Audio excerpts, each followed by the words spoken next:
Гледайте мача Испания срещу Франция на 9 юли, вторник от 22:00 на живо по Диема Спорт 3.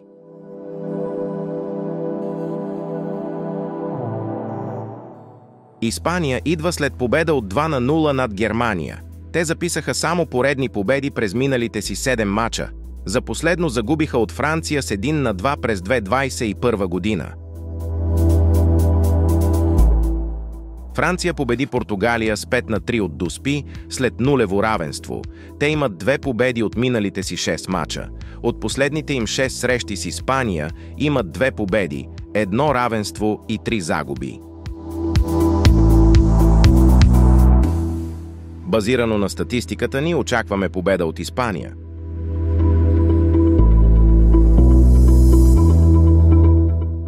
Бъдете предварително информирани за всички предстоящи спортни събития в света на футбола, ММА, бокс и много други.